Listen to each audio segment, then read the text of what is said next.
구약성경 108페이지입니다. 다 찾으신 줄 알고 교독으로 읽겠습니다. 마지막 구절은 다 함께 읽어주시기 바랍니다. 이스라엘 자손의 온 회중이 여호와의 명령대로 신 광야에서 떠나 그 노정대로 행하여 르비담의 장막을 쳤으나 백성이 마실 물이 없는지라. 백성이 모세와 다투어 이르되 우리에게 물을 주어 마시게 하라. 모세가 그들에게 이르되 너희가 어찌하여 나와 다투느냐? 너희가 어찌하여 여호와를 시험하느냐? 거기서 백성이 목이 말라 물을 찾음에 그들이 모세에게 대하여 원망하여 이르되 당신이 어찌하여 우리를 애굽에서 인도해 내어서 우리와 우리 자녀와 우리 가축이 목말라 죽게 하느냐? 모세가 여호와께 부르짖어 이르되 내가 이 백성에게 어떻게 하리까? 그들이 조금 있으면 내게 돌을 던지겠나이다. 여호와께서 모세에게 이르시되 백성 앞을 지나서 이스라엘 장로들을 데리고 나일강을 치던 네 지팡이를 손에 잡고 가라. 내가 호렙산에 있는 그 반석 위 거기서 네 앞에 서리니 너는 그 반석을 치라. 그것에서 물이 나오리니 백성이 마시리라. 모세가 이스라엘 장로들의 목전에서 그대로 행하니라.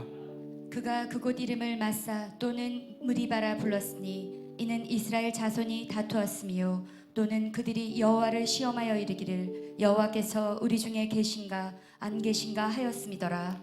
그때에 아말렉이 와서 이스라엘과 르비딤에서 싸우니라. 모세가 여호수아에게 이르되 우리를 위하여 사람들을 택하여 나가서 아말렉과 싸우라. 내일 내가 하나님의 지팡이를 손에 잡고 산 꼭대기에 서리라. 여호수아가 모세의 말대로 행하여 아말렉과 싸우고 모세와 아론과 훌은 산 꼭대기로 올라가서 모세가 손을 들면 이스라엘이 이기고 손을 내리면 아말렉이 이기더니 모세의 팔이 피곤하며 그들이 돌을 가져다가 모세의 아래에 놓아 그가 그 위에 앉게 하고 아론과 훌이 한 사람은 이쪽에서 한 사람은 저쪽에서 모세의 손을 붙들어 올렸더니 그 손이 해가 지도록 내려오지 아니한지라. 여호수아가 칼날로 아말렉과 그 백성을 쳐서 무찌르니라. 여호와께서 모세에게 이르시되 이것을 책에 기록하여 기념하게 하고 여호수아의 귀에 외어 들리라. 내가 아말렉을 없이 하여 천하에서 기억도 못하게 하리라. 모세가 제단을 쌓고 그 이름을 여호와 니시라 하고 다 같이 이르되 여호와께서 맹세하시기를 여호와가 아말렉과 더불어 대대로 싸우리라 하셨다 하였더라. 아멘. 주님 말씀하시면 내가 나이다. 주님 뜻이 아니면 내가 멈춰서리다. 나의 가고 서는 것 주님 뜻에 있으니 오 주님 나를 이끄소서. 잘 되고 있습니다. 예배는 축복입니다 라고 좌우로 한번 인사하시겠습니다. 네, 반갑습니다. 예배 드리는 이 시간 동안 그래도 적어도 한 앞뒤로 누가 앉아 있는지는 알고 또 서로 인사하고 함께 은혜 받는 시간 되었으면 좋겠습니다. 같이 동서남북으로 같이 한번 좀 인사하시겠습니다. 잘 되고 있습니다. 기도하면 됩니다.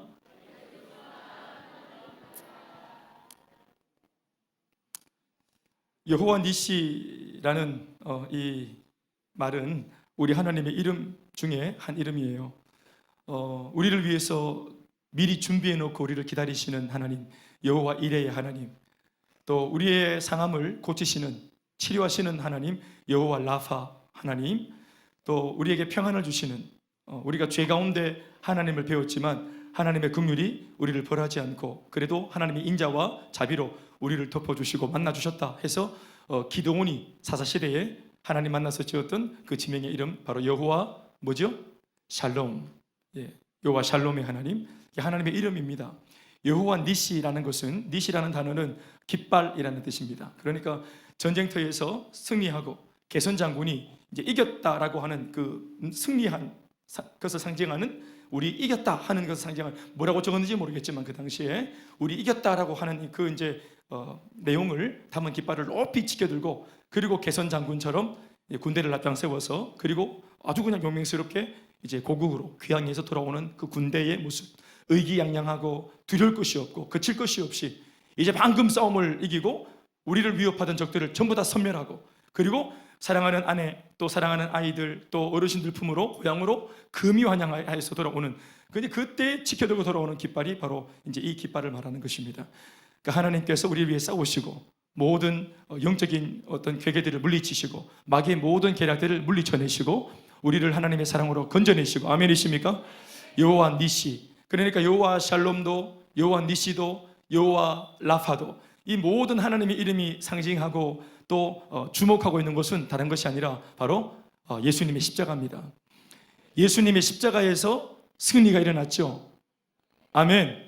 진정한 니시의 사건은 어디서 일어나는 겁니까? 바로 구약 성경에서 입장에서 보면은 앞으로 오실 예수님.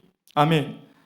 크게 좀 아멘 하시고, 그리고 그 예수님이 지게 되실 십자가, 십자가는 마귀에게 예수님이 힘이 없어가지고 짓밟혀서 패배한 십자가가 아니라 영적으로 볼 때는 그것이 십자가를 지신 것은 창세기 3장 15절의 말씀처럼 발꿈치 하나 물린 정도고, 실상은 그 십자가가 오히려 영적으로는 마귀의 머리, 뱀의 머리를 밟은 것입니다.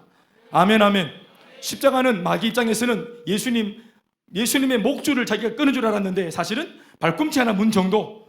그러나 사실 십자가 자체가 의미하는 것은 한쪽 발로는 마귀의 머리를 예수님이 오히려 밟은 사건이 십자가 사건인 줄 믿습니다. 죄, 정욕, 육신의 정욕, 이생의 자랑, 안목의 정욕, 이 모든 죄를 예수님께서 십자가 위에서 완전히 밟아서 결단을 낸 것입니다. 결단을 낸 것입니다. 그래서 두 번 다시 죄가 우리 삶에, 인간들의 삶에 왕노릇 못하도록 우리에게 이길 수 있는 인생의 비밀한 그 인생의 승리의 비결을 열어놓으셨습니다. 아멘, 아멘. 예수 승리지만 우리가 예수를 믿고 십자가의 은혜를 덧입어서 받아들이고 인정하면 예수의 승리가 2000년 전 오늘 우리의 승리가 됩니다. 그러니까 2000년 전 여호와 니시, 수천 년 전 여호와 니시, 승리의 깃발의 하나님, 이기시는 하나님, 나를 위해 싸우시는 하나님이 아니라 내가 예수를 믿을 때 이미 여호와 니시의 사건이 우리 안에서 일어나는 것입니다. 여호와 샬롬, 평화의 놀라운 역사가 십자가를 믿을 때 우리 속에서 평화가 일어납니다. 이전에는 하나님과 원수되었던 우리가 예수 안에서 화목하고 다시 아버지 품에 안길 수 있는 그런 화목이 일어나는 것입니다. 평화. 아멘, 아멘. 또 여호와 라파, 진정한 치유, 몸도 마음도 상처도 인생 전체에 널브러지고 찢겨지고 상한 우리의 모든 상처, 이 모든 인생의 문제, 피고름을 철철철 흘리면서 평생을 비참하게 살다가 비참하게 죽을 수밖에 없는 이 외롭고 고독한 인생들이 예수의 보혈 안에서, 십자가의 그 은혜 안에서 유일하게 라파, 치유받을 수 있는 것을 믿습니다. 아멘, 아멘. 우리는 오늘 십자가를 상징하는 또 의미하는 여호와 니시이란 이름이 나온 그 배경의 사건을 함께 읽었습니다. 여호와 니시, 바로 예수 믿는 나를 위해 싸우시는 하나님, 바로 예수 믿는 우리 가정을 위해서 먼저 싸우시는 하나님. 참 좋은 이름이에요. 할렐루야. 아까 말했던 그 여호와 라파 할 때 우리가 라파라고 쓸 수 없으니까 라하 해서 이제 H 발음을 파라고도 발음하는데 우리나라 사람들은 파라는 이름을 잘 하기 어려우니까 하란 이름으로 바꾸어서, 그래서 우리 집에 그 교회에 최주화 동생이 최라하가 된 겁니다. 그래서 이름을 지어달라 할 때 제가 하여튼 참 얼마나 참 마음이 무거워라 하고, 내가 하나님 이름을 쓰는 거다니 진짜 무거워라, 부담 많이 되라, 이 아바 부담 많이 되라 하고 내가 여호와 라하라 지어줬어요. 그 최라하라 지어줬어요. 이름이 이제 하나님 이름이 들어있으니까 얼마나 부담되겠어요. 안 그렇겠습니까? 그렇겠죠? 그 YTN 뉴스에 이번에 그 이상한 사건 사기에 연루된 사람 모라하시 이렇게 하면 이상하잖아요. 이름을 바꾸든지 삶을 바꾸든지 하셔야 돼요. 그러니까 얼마나 부담되겠어. 수많은 사람들을 고치고 치유하는 인생을 살아라 하는 마음으로 그 이름을 지은 거 아니겠어요? 또 우리 교회 또 우리 김영미 집사 또 최대성 집사 아들 이름은 또 뭡니까? 이래라죠. 그러고 보니까 제가 하나씩 쓰는 것 같아요. 이래도 마찬가지겠죠? 네, 이래라 저래라 하지 말고 하나님 말씀대로 살아라, 그래서 이래가 했습니다. 그래서 제발 엄마 아빠가 이름 부를 때마다 제발 좀 하나님 말씀대로 살라고, 이 아들 이름 부를 때마다 정신 차리라고. 어디가 분노해요? 유아 동반실에 있는 것 같아요. 그래서 이름도 함부로 못 부른다. 이제 이름이 너무 고귀한 이름이라서. 그런데 제가 그 옛날에 몸담았던 모교회 제 대학교 후배 중에 이 이름이 있었습니다. 이 이름이 이래도 들어봤고, 우리가 라하라는 이름도 제법 있는데 니시라는 이름 보셨어요? 제 대학교 후배가 이름이 김니시입니다. 그래서 그 친구가 이제 세례를 받는데 이래 나왔어요. 그 당시 우리 나이 많았던 우리 어른 목사님이 눈이 잘 안 보이셔가지고 이분이 이렇게 쭉 줄 서 있으니까 이래 물을 끼얹으시면서 니시가 이렇게 내가 하나님을 믿는 하고 이 보는데 글자가 잘 안 보여가지고 내가 하나님을 믿는 하나님의 아들 김나시 씨에게 성부와 성자 나시 소레나데 이렇게 그래가지고 다 막 배꼽 잡고 웃고 이렇게 하던 참 너무 충만했던 그런 세례식을 기억하고 있습니다. 김나시 씨. 그 니시 말입니다. 니시. 나를 위해 싸우시는 여호와 니시 하나님, 나의 깃발, 나의 승리의 하나님. 오늘 이 이름이 우리 마음속에 굵게 새겨져서 돌아갈 수 있는 그 은혜의 예배가 되길 바랍니다. 출애굽기에 기록된 구원의 이야기와 또 구원받은 이후 신앙 여정의 이야기는 굉장히 중요한 교훈을 우리들에게 전해주고 있습니다. 출애굽기의 내용 속에 거의 성경 전체 이야기가 다 들어 있습니다.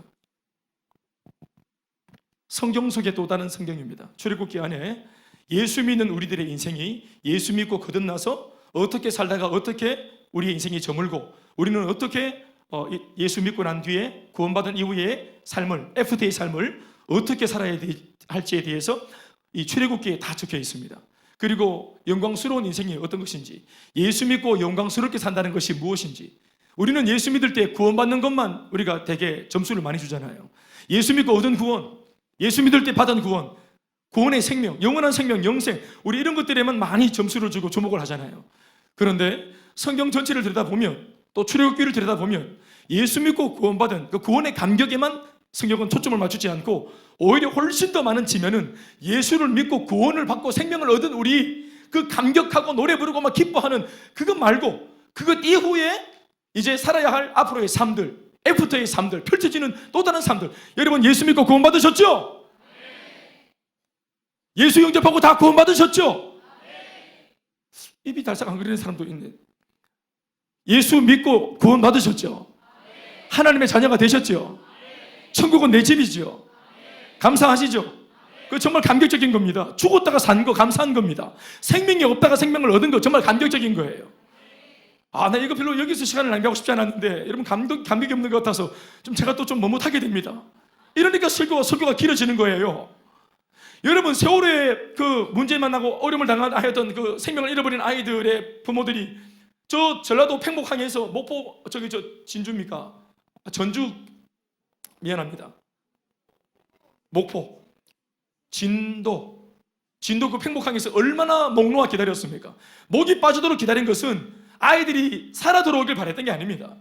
이미 모두가 알았습니다. 아이들이 다 죽었다는 사실을. 그러나 부모된 마음은 여러분 내 아이의 시체라도 건지기 원했던 겁니다. 그래서 아이의 시체가 하나 돌아오면은 이게 집단적으로 마음이 지금 동요되어 있어가지고 남의 아이 시체가 하나 들어와도 거기 있던 유가족들 모든 식구들 엄마 아버지가 일제히 일어나가지고 밤새 잠 못 이룬 그 얼굴로 모두가 울면서 쫓아와서 마치 우리 아이를 품은 것처럼 모두가 펑펑 울었다는 거 아세요? 한 가지 주제에 그들 모두가 하나가 된 겁니다. 같이 울고 같이 아파하고. 여러분 그들은 생명을 구한 것도 아닙니다. 생명을 기다린 것도 아닙니다. 살아있던 내 아이가 비록 죽었지만 그 내 아이의 몸이 돌아오는 것만 해도 그렇게 기다렸어요. 그런데 만약 여러분 시신이 돌아와도 그렇게 감격적이었다면 정말 만약 하나 내 아이가 죽은 줄 알았다가 살아 돌아왔다면 얼마나 기뻐했겠습니까? 여러분 생명에 대한 감격이 없을 때 이것을 떠올려 보십시오. 이것이 생명에 대한 충격이고 감격입니다. 죽었다가 산다는 것은 이렇게 감격적인 거예요. 이렇게 충격적인 것입니다. 정말로 좋은 겁니다. 세상에서 생명보다 귀한 것은 없습니다. 뭐 날씬한 몸매, 건강한 거, 여러분 이런 것보다 더 중요한 것은 생명입니다. 죽었는데 뭐가 필요하겠어요? 생명보다 귀한 것은 없습니다. 아멘이십니까? 여러분 우리가 예수를 믿고 생명을 얻었습니다. 정말 귀한 거 얻은 것입니다. 아멘이시죠? 이것은 여러분 너무 귀한 것이기 때문에 생명을 얻는 구원은 우리가 노력해서 쟁취하는 것이 아닙니다. 이건 너무 중요한 것이기 때문에 놀라운 값어치의 것이기 때문에 이걸 쥐고 있는 원래의 구원의 주인 되신 분이 우리에게 선물로 줘야만 받을 수 있는 겁니다. 예수를 믿을 때 아무런 공로 없지만 하나님 아버지가 우리에게 생명을 주신 겁니다. 거둬주신 겁니다. 아멘 아멘. 그런데 이게 단순하게 받을 당시에는 너무 감격적이지만 우리가 사실 여러분 이게 얼마나 값어치 있는 것인지 모르기 때문에 이 값어치대로 못 사는 게 문제입니다. 사실은 여러분 우리가 예수를 믿고 구원받고 난 이후의 삶이 진짜 예수쟁이처럼 완전하게 바뀔 수 있는 비결은 구원에 대한 깊은 감격과 구원에 대한 깊은 감흥이 일어날 때 삶이 바뀌는 겁니다. 아멘입니까? 내가 어떻게 얻은 삶인데 함부로 살 수 있겠습니까?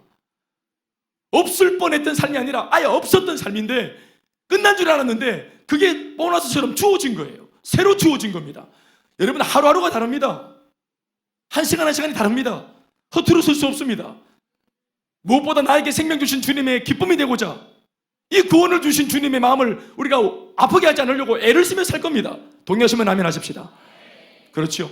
그런데 왜 성경이 우리가 받은 구원에 초점을 맞추기보다 구원받고 난 이후의 삶에 더 관심이 있는 것처럼 많은 지면으로 얘기를 적어놨을까요? 거룩해라, 원수를 사랑해라, 십리를 가지는 사람에게 500리를 가져라, 겉옷을 가진 자에게 가지려고 하는 사람한테 속옷도 벗어줘라, 참아라, 인내해라, 온유해라, 사랑해라, 기다려줘라. 왜 이러면서 끊임없이 우리의 삶의 행실이 돼서 말할까요?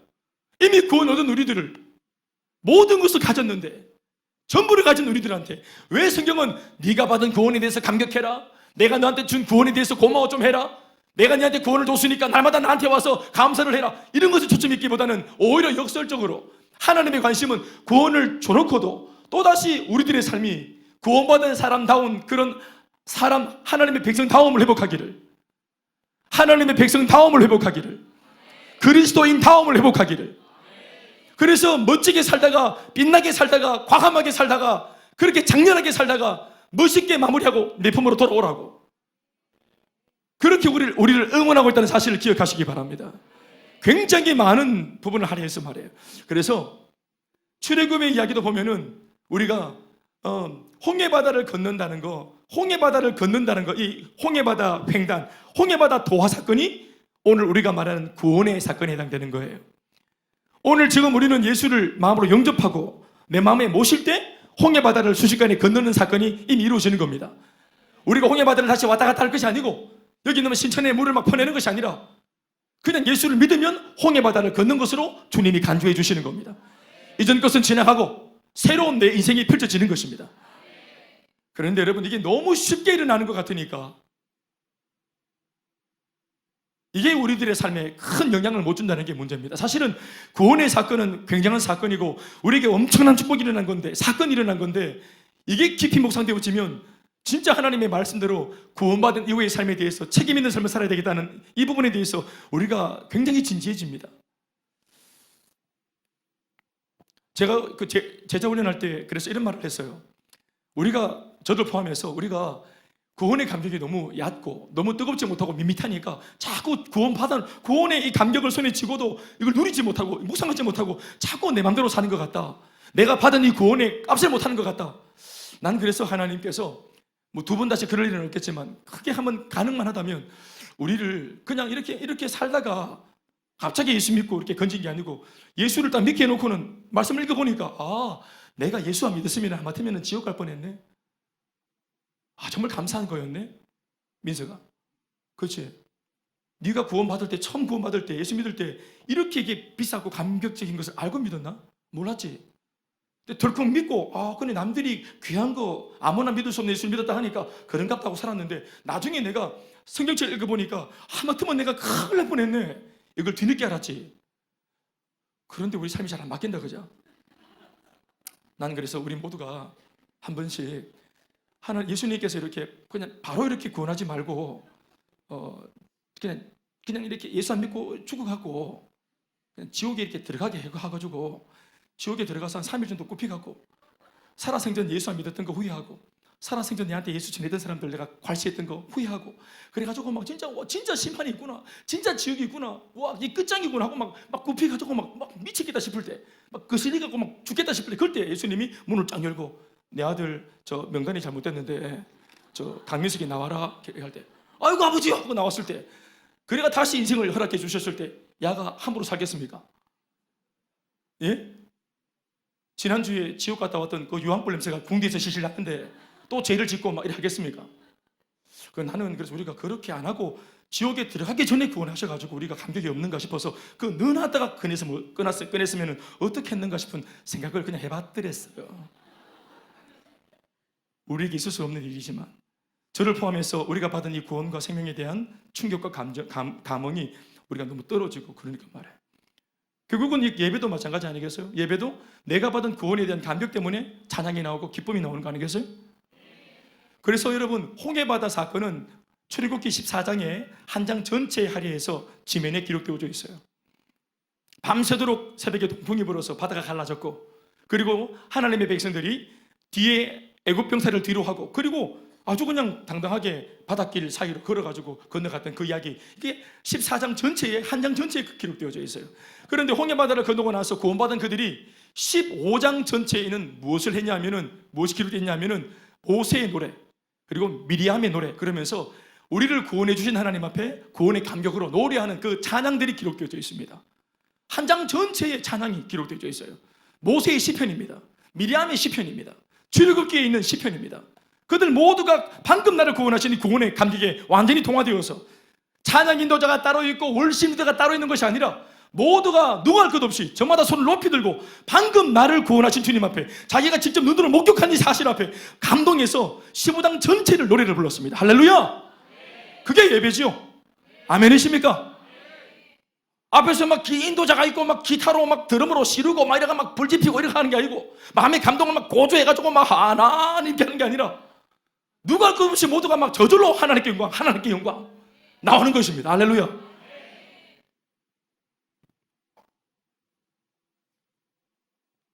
출애굽의 사건과 그리고 광야 횡단 사건, 그리고 가나안 정복 사건에 걸쳐 전개되고 있는 이스라엘 역사의 대서사시는 사실상 너무 방대하고 분량이 많아서 사건 하나하나가 가지는 본연의 영적인 의미를 자칫 놓치기가 십상입니다. 출애굽기 자체에 너무너무 중요한 게 많아요. 구원에 대한 테마, 예배에 대한 테마, 또 하나님 앞에 순종에 대한 테마, 훈련에 대한 테마, 변화에 대한 테마, 하늘나라 가치관에 대한 테마, 뭐 거룩에 대한 테마, 뭐 이런 것들에 대해서 조목조목 우리가 묵상할 수 있는 것들이 굉장히 많습니다. 단순히 그냥 홍해바다 건너가지고 구원받았다, 가나안 땅에 갔다, 광야 좀 걸었다, 이런 게 아닙니다, 여러분. 일단 출애굽의 가장 대표적인 큰 사건을 주목하자면 총 4가지 사건을 들 수 있습니다. 첫 번째는 애굽의 종살이입니다. 400년 동안 그들이 했던 애굽의 종살이, 그게 아주 굵직한 하나의 사건입니다. 두 번째는 홍해바다를 건넌 홍해바다 도하 사건, 구원의 사건이죠. 세 번째는 광야 횡단 사건입니다. 40년, 자그마치 40년이나 걸려서 광야를 건넌 사건. 여기에 굉장히 많은 이야기가 들어있어요. 그러니까 광야 이야기가 바로 홍해바다 구원받고 난 애프터의 이야기입니다. 예수 믿은 사람들이 이 땅을 어떻게 살 것인지에 대한 진지한 고민들이 거기에 적혀 있습니다. 그리고 네 번째 마지막으로 가나안 정복기에 대한 이야기입니다. 의미를 짚어드리면 첫 번째 애굽 종살이는 바로 불신자의 삶을 말합니다. 우리가 예수 믿기 전에 불신자였을 때의 삶입니다. 그러니까 우리가 예수 믿기 전에 우리 전부는 애굽에서 그들이 노예 생활했듯이 마귀에게 노예 생활을 하고 있었던 겁니다. 그게 애굽에서 노예 생활을 했던, 그게 출애굽 이전에 이스라엘 백성들의 모습, 그게 예수 믿기 전에 우리들의 모습과 똑같은 것입니다. 한 번뿐인 인생을 평생 노동하고 밑도 끝도 없이 벽돌 긋고, 그리고 막 두드려 맞아가면서 죽으로 끼니를 띄우면서, 노예들에게 꿈이 있습니까? 없습니다. 노예들에게 이 일을 열심히 하면 다음에 뭔가 있겠지, 좋을 날이 없겠지, 쨍하고 빛날 날이 오겠지. 노예에게는 그런 날이 없습니다. 오늘 아무리 인정받아도 내일 못하면 또 두드려 맞습니다. 미래가 없습니다. 400년간 종살이했다는 것은 5대째 종살이를 한 겁니다. 고조 할아버지도 종이었고 노예였고, 증조 할아버지도 노예였고, 할아버지도 노예고, 우리 아버지도 노예고, 나도 노예고, 우리 집은 뼈대 있는 집안이라 자자손손 대대로 노예였습니다. 앞으로 나도 노예랑 결혼해서 노예를 낳을 것이고, 우리 아이들도 평생 다니면서 노예 초등학교, 노예 중학교, 노예 고등학교, 대학 가서 노예 생활을 전공할 것입니다. 꿈이 없는 겁니다. 더 나은 기대치의 삶을 볼 거라는 것이 아무것도 없는, 그냥 태어났더니 노예, 옆집도 노예, 앞집도 노예, 친구도 노예, 친구 아버지도 노예, 다 노예입니다. 사실 이거 굉장히 우리에게 충격을 주는 사건이에요. 왜냐하면 그 이야기가 바로 이전에 나의 이야기입니다. 나의 이야기예요. 그리고 두 번째, 홍해바다를 횡단한 사건은 선교사이자 전도자 모세를 통해 예수 믿고 구원받은 그 예수 믿는 사람들의 거듭난 본 어게인한 사건을 말하는 것입니다. 홍해를 건넜다는 것 자체가 구원받은 겁니다. 영적으로 세례를 받은 것입니다. 본 어게인한 것입니다. 그리고 세 번째, 광야 횡단은 한마디로 말하면 훈련입니다. 광야 40년은 훈련 40년입니다. 그 훈련이라는 것을 구체적으로 말하자면 구원받은 하나님의 백성다움을 회복하는 훈련입니다. 그리스도인으로서의 기본적인 삶의 훈련입니다. 여러 가지처럼 보이지만 단 한 가지입니다. 바로 순종 훈련입니다. 이제는 하나님의 백성이 되었기 때문에 새로운 삶의 방식으로 하나님의 백성들은 살아야 되는데, 하나님의 백성들이 살아가는 세상 사람들과 구별되어진 그들의 독특한 삶의 방식이 뭐냐 하면 하나님께 순종하고 사는 겁니다. 하나님의 말씀을 따라 말씀을 듣고 말씀에 순종하고 사는 것입니다. 그러면 잘 되게 되어 있습니다. 말씀을 어기고 불순종하면 바로 어려움을 만나지만, 말씀 안에 있으면, 순종하고 붙들려 있으면 그들에게 고난과 역경이 없습니다. 보장된 삶입니다. 그 훈련소는 광야였는데 지금으로 말하자면 교회입니다. 광야는 교회입니다. 사도행전 7장 38절 말씀에 기록된 그 초대교회 7인방 집사들 중에서 한 사람, 스테반 집사, 최초로 사도들보다 먼저 순교했던 최초의 순교자 스테반 집사. 그 스테반 집사의 설교 한 대목을 보자면, 스테반 집사는 그 자신의 조상 이스라엘 백성들이 광야 생활을 했던 그 내용을 뭐라고 말했냐면은 광야 교회라고 표현을 했습니다. 말씀해 보면 시내산에서 말하던 그 천사와 우리 조상들과 함께 광야 교회에 있었고, 이렇게 말하고 있습니다. 따라합시다. 광야 교회. 그런데 왜 구원받은 하나님의 사람이 하나님의 사람다움의 삶을 회복하기 위해서 훈련받는 곳이 광야였을까요? 광야는 아무것도 없는 곳입니다. empty. 광야는 단순히 그냥 사막 이런 개념이 아니라 비어져 있는 곳, 아무것도 없는 곳, 그게 사막입니다. 그게 광야입니다. 동서남북 전체가 텅텅 비어있는 공간입니다. 의미를 둘 만한 것이 없습니다. 내 눈을 사로잡는 기대할 만한 것이 아무것도 없고 관심을 끌 만한 것이 전혀 없는 곳, 아무것도 없는 곳, 그게 광야입니다. 심지어는 방향도 알 수 없는 곳입니다. 홍해 바다를 건너 구원받은 하나님의 백성들이 찬양도 하고 감격도 하고 우리 인생 최고의 축복을 받아노라 간증도 하고 난 뒤에 가장 먼저 예수 믿고 구원받은 사람이 경험하는 것은 바로 광야입니다. 이상하죠? 푸른 풀밭이 아닙니다. 거대한 오아시스가 아닙니다. 예수 믿고 구원받고 제일 먼저 경험하는 것이 오아시스, 뭐 빵파레, 레드카펫 이런 게 아닙니다. 축복 이런 게 아닙니다. 넓은 아파트, 좋은 사람들, 나이스 카, 나이스 하우스 이게 아닙니다. 제일 먼저 경험하는 것이 광야입니다.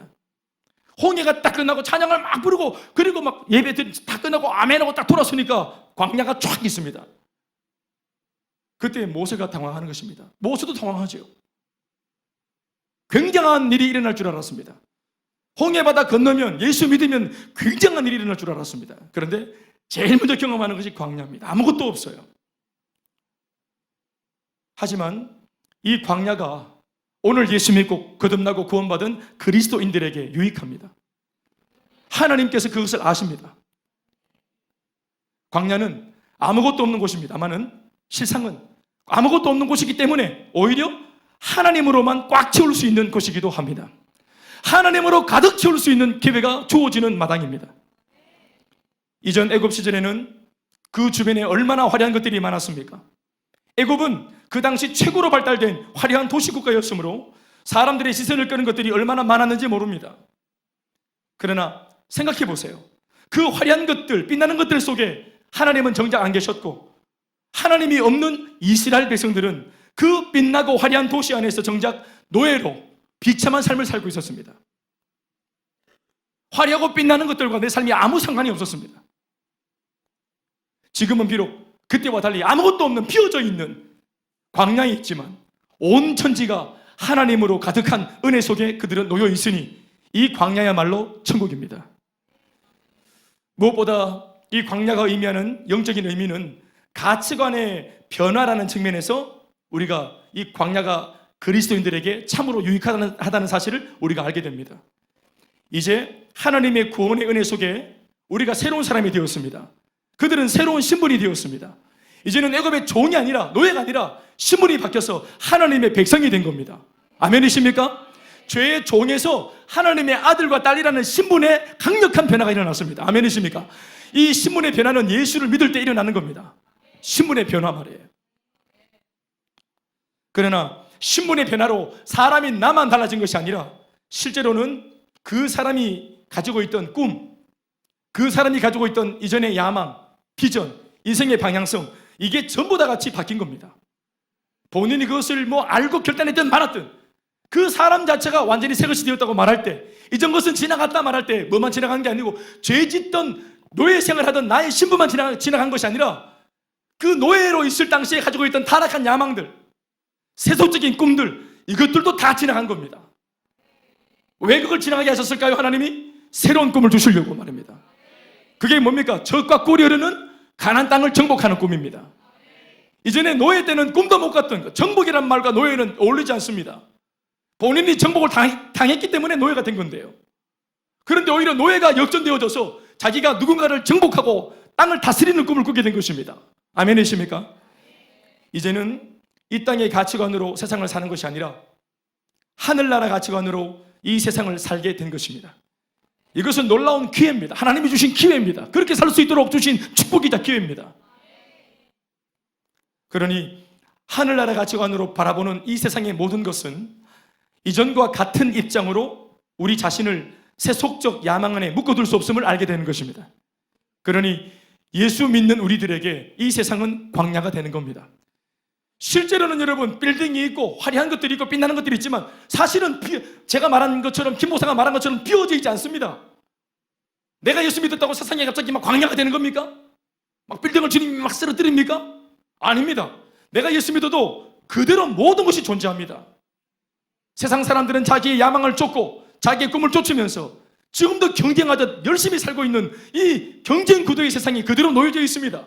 어제까지는 나도 그들 경쟁 구도 속에서 나도 살아남기 위해서 같이 치열하게 싸우고 경쟁하고 수단과 방법을 안 가리고 이겨먹으려고 나도 반칙하며 애를 썼습니다. 그런데 내가 오늘 예수를 믿고 거듭나고 타락한 내 야망도 지나갔다 말씀하시고 변화되어진 내 신분답게 이제 그 이름에 걸맞는 삶이 따라줘야 된다고 주님 말씀하시니까 더 이상 어제처럼 세상이 내게 의미가 없어지는 겁니다. 가치가 없어지는 것입니다. 아멘이십니까? 어떤 면에서는 가치가 달라지는 것이죠. 그러니까 예수를 딱 제대로 믿으면 순간적으로 세상은 광야가 되는 겁니다. 어제까지 쫓았던 그 꿈이 전부인 줄 알고 생명 다해서 쫓았던 그 꿈이 예수 제대로 딱 믿고 보면 그게 광야가 돼버립니다. 나한테 영향을 못 주는 것이 돼버려요. 이거 경험한 사람들은 아멘 하는 것이죠. 예수 믿어도 내 그냥 야망으로 살고 내 그래 살아라 그래요. 아멘도 안 하고 그래요. 그러니까 광야가 딱 되니까 비워진 손이 하나님께서 하나님의 꿈을 딱 부어주시는 겁니다. 사람은 여러분 꿈대로 사는 거예요. 그 꿈이 생각과 마음을 사로잡고 생각과 마음이 이끄는 대로 행동도 나오는 거예요. 그 행동을 계속 반복하다 보면은 내 인생의 주소가 달라지는 겁니다.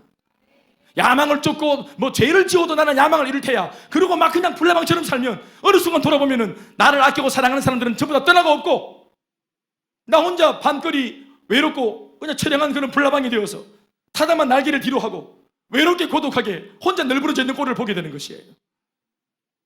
왜 내 인생의 주소가 이렇게 되었는가? 왜 내 주변에는 아무도 없게 되었는가? 내가 추구하고 살아온 그 인생의 행보 덕분에 아름답고 소중한 것들이 다 떠나간 겁니다.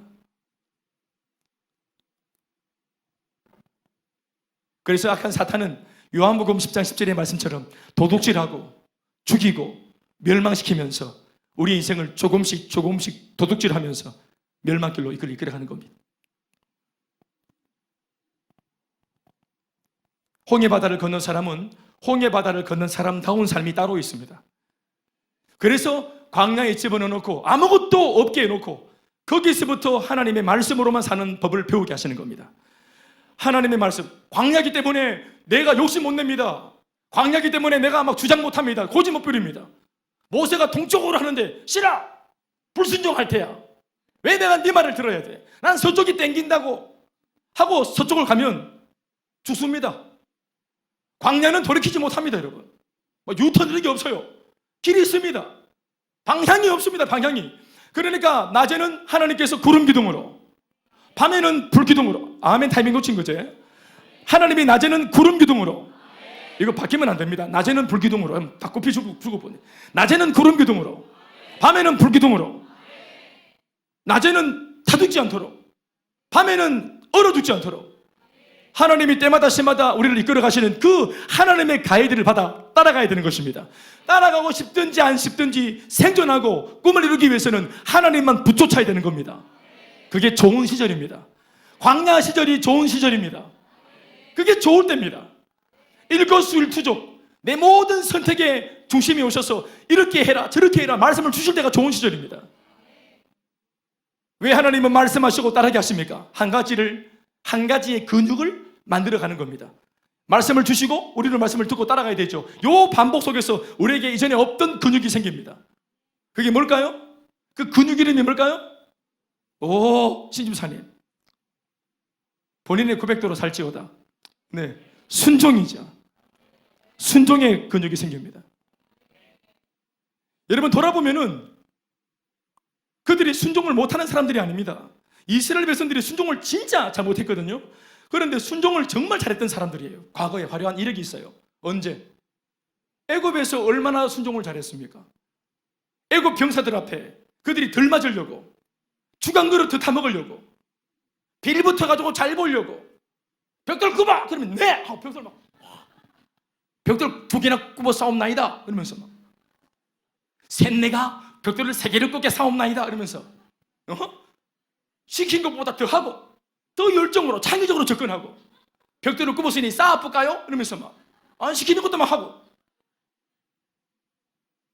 벽돌 샘을 한번 만들어 볼까요? 창의적인 발상, 막 도전을 막 하고 시도를 막 하면서, 누가 그렇게 시켰어? 순종하겠습니다 하고, 또 먹고 살라고 얼마나 침을 너무 많이 뱉었네. 먹고 살라고 생존하려고 얼마나 악한 사탄한테 옳은 말도 아니잖아요. 그 말은 들어봤자 유익도 없습니다.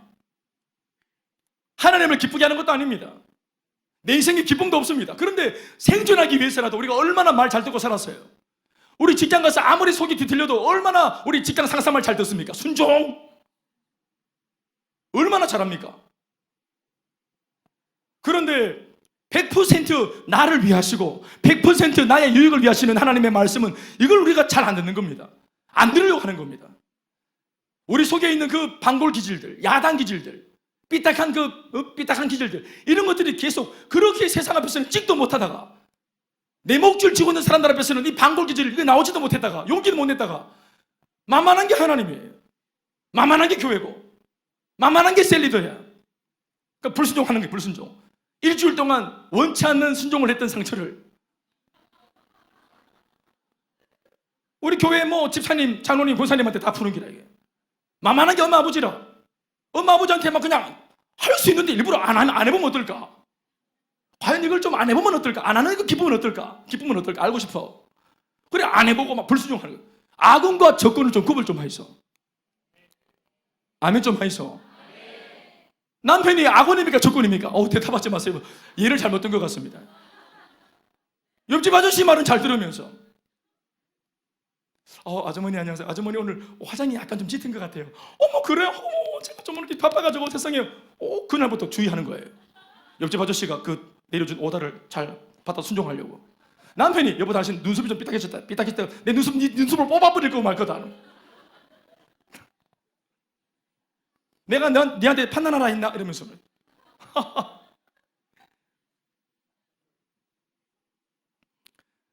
우리 지금 오늘 본문으로 들어가야 됩니다.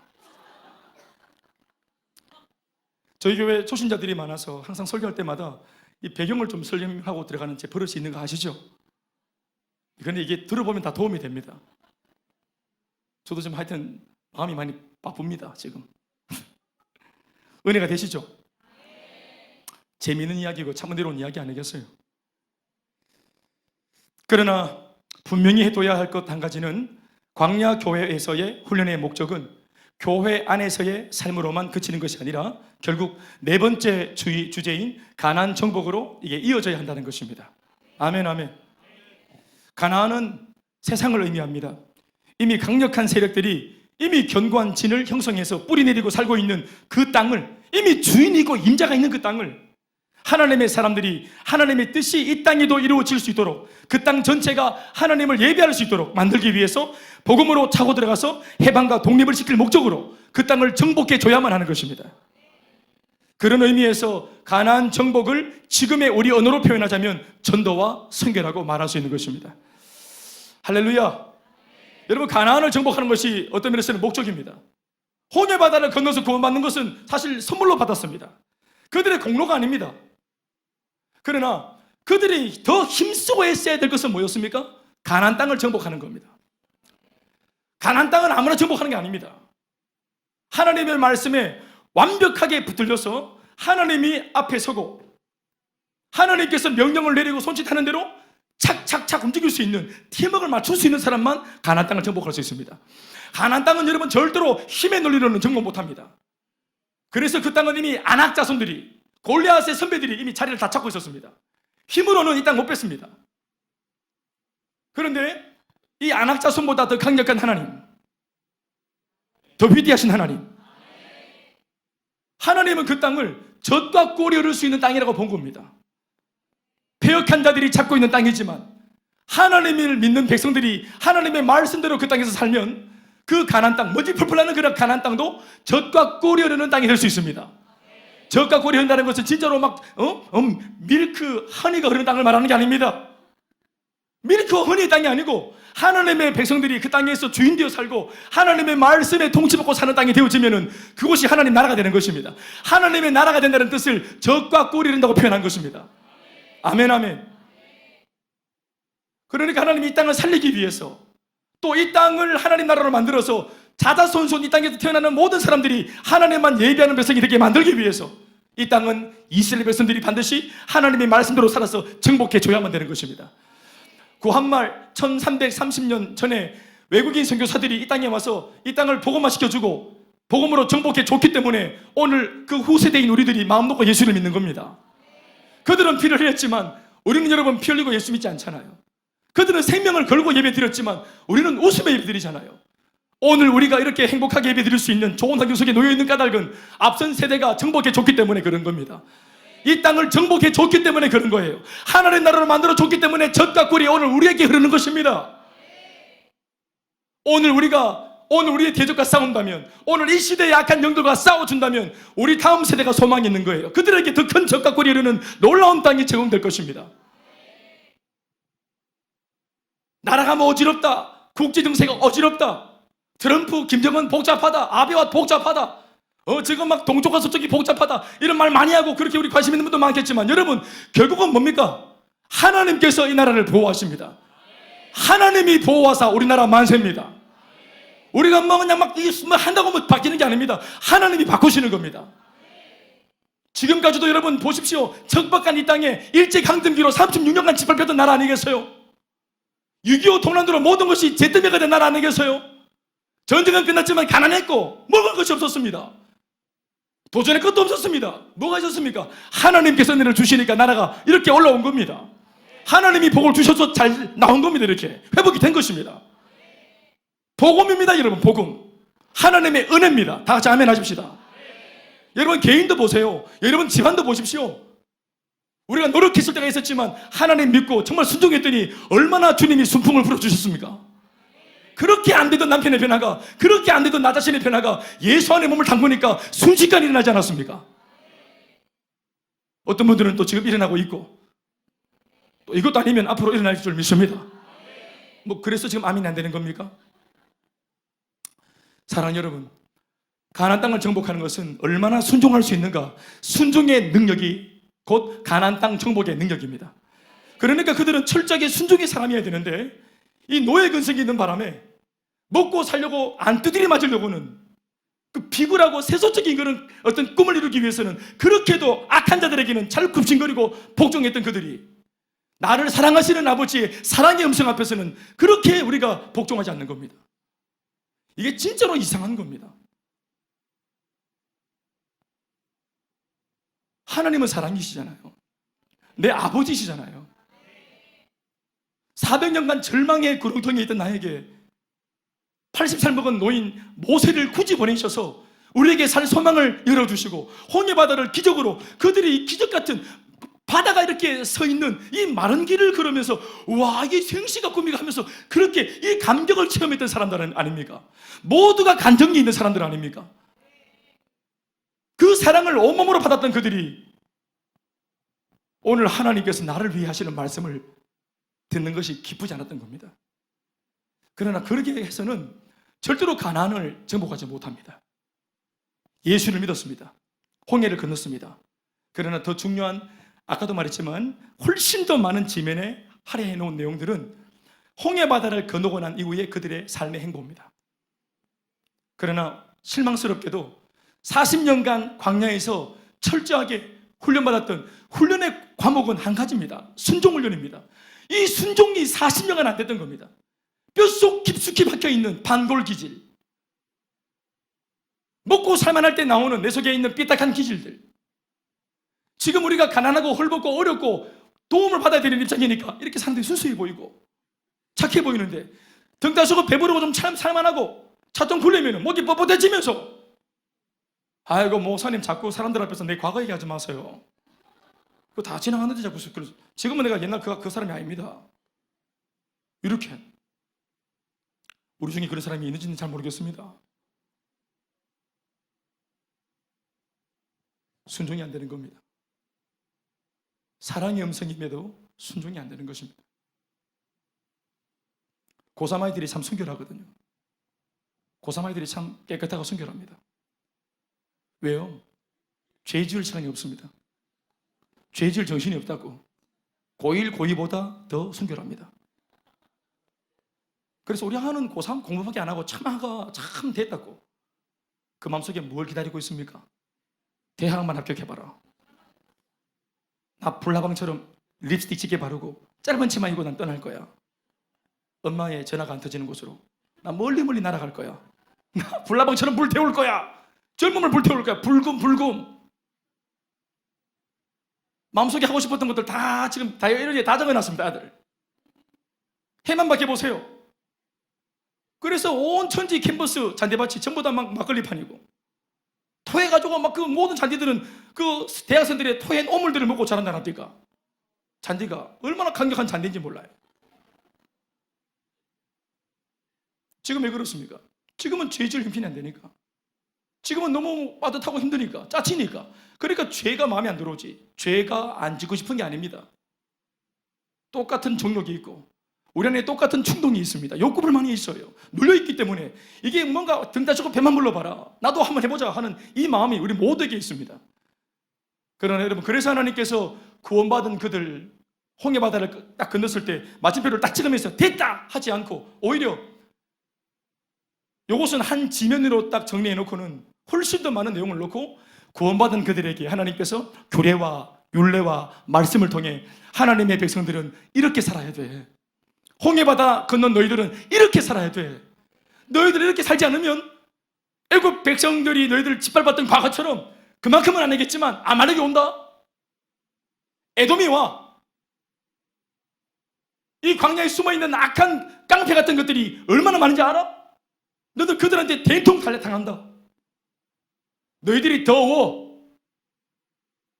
인생의 궁극의 전쟁은 너희들이 승리하고 이겼지만 배틀, 삶 속에서 날마다 일어나는 수많은 작은 전투들, 육체의 정욕, 안목의 정욕, 이생의 사랑, 내 속에 정욕을 부추기고 죄를 짓게 만드는 수많은 아말렉 조속, 오늘 이 본문에 등장하는 17장에 등장하는 이 아말렉 조속 같은 유혹들이 너희들 앞에 산재해 있다. 예수 믿고 홍해바다까지 건너는 그 소중하고 귀한 쉽지 않은 은혜를 경험하고서도 너희들이 그 다음 하나님의 말씀 앞에 순종하는 삶이 없으면 무너져 내릴 수밖에 없다. 이 광야 사막에 다 끌어묻힐 거다. 너희들 홍해바다를 건넌 백성들이 하나님의 말씀대로 살 수 있는 말씀이 내게 주어졌다는 것은 무거운 짐이 아니라 기회가 온 겁니다. 하나님의 말씀답게 멋있게 고상하게 살 수 있는 좋은 기회가 온 겁니다. 여러분 아시잖아요. 하나님의 말씀은 결코 우리를 망가뜨리지 않습니다. 그 말씀이 요구하는 우리의 삶의 행동들을, 삶의 내용들은 그 말씀을 쫓아가다 보면은 우리의 삶이 나는 예측하지 못하고 나는 준비하지 못했지만 어느새 내가 근사한 남편이 돼 있도록 만들어주고 어느새 존경받는 아빠와 엄마가 되게 만들어주는 말씀들입니다. 저희 교회 제자훈련을 할 때 저는 우리 교회 형제와 자매들을 복음 전하는 주님의 제자로 삶의 변화와 성숙이 일어난 하나님의 사람으로 만들기를 원했습니다. 아멘, 아멘. 교회 안에 좋은 일꾼, 충성된 일꾼, 아멘, 아멘. 하나님이 귀히 쓰시는 일꾼 되길 바랬거든요. 그런데 나중에 제가 보니까, 가정을 들어보니까 제가 정작 가르친 제가 목적하지 않은 것들이 막 열매가 생기더라고요. 목사님, 요즘에 제가 제자훈련 받고 있는데요, 제가 아내로부터 존경을 받고 있어요. 아내가 저를 막 사랑하고 존경한대요. 갑자기 미쳤나 봐요. 죄송합니다. 아내가 갑자기 그런 말을 하나 봐요. 막 그렇게 하더라고요. 보증섰나 봐요. 어디. 사랑받기 위해서 그렇게 자기가 애를 썼을 때는 못 들었던 말들. 손가락에 막 바락바락지만 끼워주고, 물론 뭐 나중에 뺐지만, 여보 지금은 상황이 안 좋으니까 좀 빼봐, 이렇게 하면서. 애쓰고 힘쓸 때는 그렇게 못 들었던 말, 마음 깊이 우러나는 진정한 사랑과 존경을 못 들었는데, 내가 하나님의 말씀대로 살려고 애쓰고 기도 자리를 지키고 순종의 삶을 살고 하나님 앞에 정말 구별되게 살려고 몸부림치는 것을, 그걸 그렇게 했더니 아내가 어느새 그 모습을 지켜봤는지 당신의 그 모습이 완벽하진 않아도 그렇게 살려고 몸부림치는 것 자체가 나한테 위로를 준다. 정말 당신 자랑스럽다고. 이제는 어느새 기도하는 아빠가 되었고 기도하는 남편이 된 것이 난 너무너무 행복하다고. 아멘이십니까? 저는 좋은 아빠 만드는 것이 제자훈련의 목적이 아니었습니다. 좋은 엄마 만드는 것이 아니었습니다. 좋은 남편, 좋은 아내를 만드는 것도 아니었습니다. 정말 하나님 말씀대로 한번 살아보자. 복음 전하는 자 한번 돼보자. 영혼의 생명을 구원하기 위해 복음을 겁없이 전하는 사람 한번 돼보자. 선교사가 한번 돼보자. 우리 그렇게 달려왔습니다. 그런데 어느 순간 펼쳐보니까 부부가 회복되는 말, 행복하다는 말, 이런 말을 듣게 되는 겁니다. 얼마나 좋은지 모르겠습니다. 10월 3일 날 최인호 국장하고 같이 우리 인근에 있는 교회, 친한 우리 목사님 교회에 볼 일이 있어서 같이 차를 타고 갔었습니다. 교회 청소 좀 하다가 둘이 이제 3시 반쯤 되어가지고 어디 갈락하길래 어디 가노 했더니 지금 지혜 집사 지금 자기 기다리고 있다고. 나 안 물어봤는데 그걸 크게 얘기하더라고요. 목사님, 나 뭐 시키지 말라고. 지혜 집사가 날 기다리고 있으니까 나 뭐 시키지 말라고 그래요. 아, 그렇구나. 그러면 뭐 어디 한 군데 갔다가 가자 했더니 저 뭐 기사투만 남더라고요. 그래서 차를 타고 같이 갔는데 뭐 어디 뭐 굉장한 일을 하러 간 게 아닙니다. 제가 아는 그 친한 목사님이 저한테 주려고 선물을 한 게 사놨는데 누룽지 한 박스 사놨는데 그거 준다 해놓고 안 주길래 내가 받으러 가려고. 그날따라 날씨도 좋고 태풍이 지나가고 난 뒤에 하늘도 높고 천고마비 마비가 되겠는 거예요. 그래서 이럴 때 누룽지지 이런 마음이 들어서 왜 빨리 안 주나 생각했는데 안 주길래 내가 받으러 갔어요. 우리 저기 이경민 집사님 언니 집에 언니 교회 저 금호에 있죠, 금호에. 그래서 이제 우리 최인호 집사랑 둘이 같이 이제 가는데 인호 집사가 지도 볼 좀 했는지 목사님 가을에 햇빛이 너무 찬란하지 않습니까? 너무 눈부시고 이 볕이 뭔가 뜨겁고 이런 느낌이 아니고 아주 이 태풍이 지나가서 깨끗한 이 공기 속에 나오는 이 빛이 너무 찬란하고 뭔가 좀 아름답지 않습니까? 속으로 니랑 내랑 나눠야 될 대화는 아닌 것 같다 이런 생각을 했습니다. 남자 둘이가 뭐 그렇게 너무 좋습니다. 오곡백과가 쫙 옆에 금호 같더니 금호에 쫙 노랗게 익은 벼가 쫙 있고 저기 끝에 막 다 해가 떠 있고 날씨가 얼마나 좋고 구름이 팍 있고 그래. 뭐 너무 우리는 그러면서 차를 몰아서 누룽지를 받으러 갔던 겁니다. 그 목사님 너무 좋지 않습니까? 너무 좋습니다. 10월에 가을 너무 좋습니다. 인호 집사 뭐 할 말은 아니지만 과거에 늘 이 10월, 과거에도 늘 10월이 가을은 좋았다네. 늘 이렇게 눈이 부시고 좋은 날이었다네. 그런데 그 당시에는 네 마음이 지옥 같고 네 마음으로는 사이가 안 좋고 네 마음이 늘 꿀꿀하니까 이걸 잘 볼 여가가 없었지. 내 마음이 지옥일 때 날씨가 좋으면 그 좋은 날씨가 잔인하거든요. 그런데 이제 날씨가 눈에 들어오고 또 오르는 해가 눈에 들어오고 풍경이 눈에 들어와서 이거를 감탄할 줄 알고 말할 수 있다는 거. 인호 집사 진짜 우리 많이 변화되었고 진짜 은혜 많이 받았다 그자? 목사님 요즘 너무 행복합니다 하면서 어이구 그래가지고 행복하대요. 둘이 좋은가 봐요. 나 그 말 듣는데 얼마나 행복한지 몰라요. 지난날 막 속속였던 게 막 전마동처럼 지나가면서 막 순간적으로 욱했는데 아니다 하면서 막 변화된 게 어디고 할렐루야. 그래 맞다 네 말대로 참 날씨가 참 좋네 하면서 우리는 그렇게 누룽지를 받아왔습니다.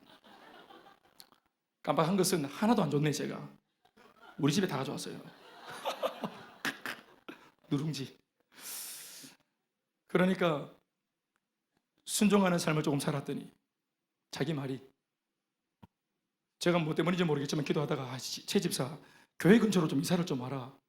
그래야 한 번씩 다툴 때 내가 가서 말리기도 좋고 골든타임을 놓치지 않을 수 있잖아.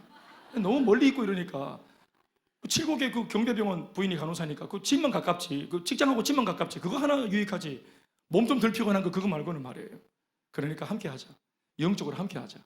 그리고 건강하게 교제하는 이 부부들 사이에서 같이 이 부부들과의 만남을 가지고 이렇게 같이 우리 좀 이런 거, 예수 믿는 부부가 어떻게 살고 사는지, 어떻게 교제하는지, 어떤 대화를 하는지 이런 것들을 좀 누려보자 해서 이제 진짜 한 4, 5년 만에 넘어왔어요. 사실은 직장도 멀어지고 모든 게 어려워졌는데 시간이 쭉 지나면서 인호 집사 하는 말이, 목사님 순종 딱 했더니 모든 삶의 중심들이 내가 결정한 이 3대로 다 맞춰지더라 이렇게 말하더라. 다 맞춰지더라고. 너무 지금 좋다는, 너무 좋다는 거예요. 사랑하는 여러분, 훈련입니다. 가난 정복의 관건은 훈련입니다. 오늘 본문 말씀 여러분 두 가지입니다. 쉽게 하나는 광야를 건너왔습니다. 홍해바다 건너서 와 이제는 대단하다, 이제 빵파리에 올리겠지, 이제는 막 놀라운 일이 일어나겠지 했는데 웬걸 광야지요? 심지어 광야에 떼거리도 없습니다. 먹을 것 마실 것도 없어요. 그러니까 불평이 바로 튀어나옵니다. 발로 일하려고 홍해바다 건너게 했나? 바로 입에서 바로 나옵니다. 여러분 홍해바다 걷는 거하고 목마른 거하고 비교를 하는 겁니다. 목마른 거하고 홍해바다 여러분 사람이 아무리 힘들어도 할 말이 있고 안 할 말이 있어요. 예? 아무리 삶이 조금 짜치도 내 일하려고 예수 믿었나? 예수를 믿지 말 걸 그랬다. 예수 믿는 거하고 이게 비교할 게 아니거든요. 목마른 거 좀 참았다가 침 삼키면 되고 이렇게 또 좋은 날이 옵니다. 하나님이 어른이 알아서 먹이고 입히십니다. 목이 딱 마르니까 구원받은 것을 딱 비교하면서 맥주로 구원받았다, 맥주로 예수 믿었다, 이거 비교할 게 아니거든요. 그러니까 그렇게 내가 하는 말은 그럴 정도로 그 사람들 안에 감추어져 있는 것들이 많았다는 겁니다. 왜 하나님께서 그들에게 목을 마르게 했습니까? 주님 다 아시거든요. 참새 한 마리도 주님의 뜻이 아니면 안 떨어집니다. 아멘이십니까? 우리의 머리카락 주님이 다 세셨습니다. 아멘 아멘. 하나님의 섭리가 우리 삶에 지배적으로 깔려 있습니다. 모든 것이 주님의 섭리대로 진행되는 겁니다. 그런데 왜 하나님이 그들을 목마르게 두셨습니까? 목이 말라서 화가 나도록 가만히 두셨습니까? 분노가 터지도록 가만뒀습니까? 일부러 분노가 나오게 하시는 겁니다. 그게 광야는 훈련이기 때문에 훈련받을 때 들켜야 됩니다. 이게 근사한 척 괜찮은 척 하고 있다가 나중에 실전에 가서 막 터져 나오면 이게 골치 아픈 겁니다. 그러니까 훈련할 때 내 안에 있는 부족한 것들, 내가 그 정도밖에 안 된다는 거, 내 성숙이 형편없다는 거, 내가 아주 미숙하다는 거, 이런 것들이 다 터져 나오도록 하나님께서 궁기에 딱 몰아넣는 것입니다. 아멘 아멘. 홍해바다 건널 때는 정말 과감하게 확 건너게 하신 하나님께서 물 한 방울 안 주고 아낍니다. 만나를 아낍니다. 그들이 바라고 원하는 거 손에 족족대로 다 얹어줍니다. 짜치게 만듭니다. 궁색하게 만듭니다. 그래서 하나님께 기도가 터져나오게 만들어야 되는데 그들은 짜치고 궁색하게 되어졌을 때 막 쫄아붙었을 때 입에서 주여가 아니라 날 잡숴라 하면서 죽여라 하면서 원망과 저주가 터져나왔습니다. 분노가 터져나왔습니다. 여러분 기도가 나오기 전에 이 구조물이 다 나와야 기도가 나오는 겁니다. 그래서 주님께서 머리 잡고 발끝 잡고 쫙 짜는 겁니다. 예수 믿은 지 얼마 안 된 강민석이 머리 잡고 발끝 잡고 예수님이 하나님이 꽉 짜는 겁니다. 빨래할 때 아시잖아요. 아무리 세탁기가 틀어줘도 다시 꺼내가지고 한 번 더 꽉 국물을 딱 마지막 액기스까지 다 짜가지고 탈탈탈 털어요. 그 잘난 맛 속에 웅크리고 앉아있는 은근한 그 자기 쪽, 순종하는 것처럼 보이지만, 신앙 좋은 것처럼 보이지만,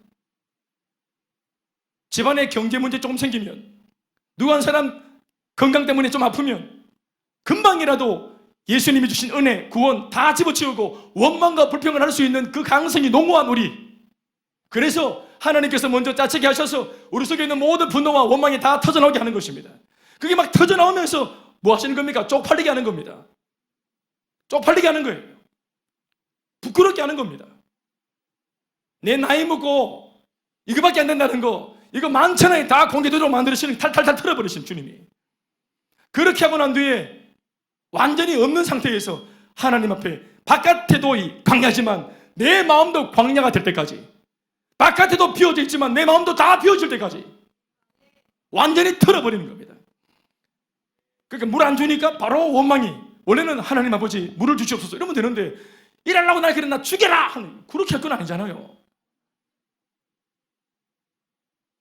밥 안 주려면 죽여라. 김모사 예배 길게 될 것 같으면 죽여라. 참외먹을 준다 해서 교회 왔더만 이게 뭐 청소시키고 교회 죽여라. 그게 비교할 게 아니잖아요. 사랑하는 여러분, 말씀을 맺겠습니다. 그들은 문제를 만났을 때 하나님의 능력을 의지하고 기도하고 하나님께 부탁하고 하나님을 의지해서 하나님께서 주시는 영적인 방법으로 내 삶의 현실적인 문제를 이기는 경험이 없습니다. 한 번도 그렇게 이기는 것을 경험해 본 적이 없습니다. 400년간 애굽에서 비록 종살이 했지만, 종살이 솔직히 사람인데 일만 했겠습니까? 애굽 사람들이 보여주는 삶의 행태를 다 보고 배운 겁니다. 힘들고 어려울 때 막 분노하고, 먹고 살만할 때는 인고 부부였다가 상황이 어려우시면은 바로 무릎 뜯고 서로 상처를 주는 그런 얼음같이 차가운 부부가 될 수 있다는 것. 인생은 다 그런 거야. 먹고 살기 위해서 동족도 배신하고 반칙하고 고모와 술수로 수단과 방법을 안 가리고 성공하기만 하면 돼. 야망을 위해 사는 사람들의 모습을 애굽에서 400년간 지켜보았습니다. 한 번도 자기들은 그렇게 흉내낸 적은 없지만 그것이 뼛속 깊이 보고 들었기 때문에 이 뼛속 깊이 모든 세포의 DNA가 그 애굽 사람들의 삶의 방식을 그대로 다 기억하고 있습니다. 그래서 홍해 바다를 딱 건너고 난 뒤에 구체적으로 그들의 삶의 방식들, 눈빛, 말투, 행동, 태도, 어떤 선택의 기로에서 어떤 것을 선택할 수 있는 사람인지, 이 모든 것들을 다 들키게 만드는 겁니다. 그런데 그게 하나님의 은혜의 손에 붙들려 있는 광야 교회 안에서는 괜찮습니다. 훈련받는 교회 안에서는 괜찮아요. 잘 들키는 거 정말 중요한 겁니다. 신앙이 있는 척, 고상한 척, 열정이 있는 척, 열정이 충만한 사람 옆에 같이 있으니까, 목소리가 크고 액션이 큰 사람 옆에 같이 있다 보니까 왠지 나도 그 사람처럼 열정 있는 것처럼 착각하지 마세요. 우리가 혼자일 때 누굽니까?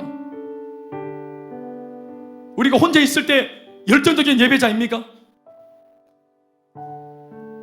문제 만났을 때 바로 원망과 불평, 우리도 그들처럼 안 하라는 법이 있습니까? 정말 쉽게 교과서처럼 주여 하고 기도가 나옵니까? 그래서 이 물 사건으로 그들 안에 이런 연약함들이 다 들키게 하신 이후에 모세를 통해 반석에서 물을 내어 먹이게 하시고, 이내 곧 아말렉을 바로 만나는데, 이 아말렉과의 전쟁도 마찬가지로 하나님께서 모세를 산꼭대기에 올려놓고 손을 번쩍 들어서 기도하게 하셔서 기도하는 영적인 방법으로 이기고 승리하고 문제를 돌파해 나가는 하나님의 백성답게 사는 법을 가르치시는 것입니다. 이제는 힘으로 능으로 악으로 깡으로 싸워서 이기는 것이 아니라 하나님의 방법으로 싸워서 이기는 여호와 니시의 삶을 우리가 붙들어야 하는 것입니다. 하나님을 통해 싸워서 이기는 법, 하나님께 기도하고 돌파하는 법. 비록 어려워 보이고 더 고돼 보이고 오래 가는 것처럼 보이지만 내 힘으로 속전속결 하는 것이 아니라 조금 오래 걸리는 것처럼 보여도 기도하고 응답받아서 이기는 법. 하나님의 사람답게 사는 법을 이제 하나씩 배워가는 겁니다. 우리가 주님을 의지하시면 그 하나님께서 여호와의 니시의 은혜를 우리에게 주실 줄로 믿습니다. 그 은혜가 우리 모두에게 충만하기를 주의 이름으로 축원합니다. 모든 영광 하나님께.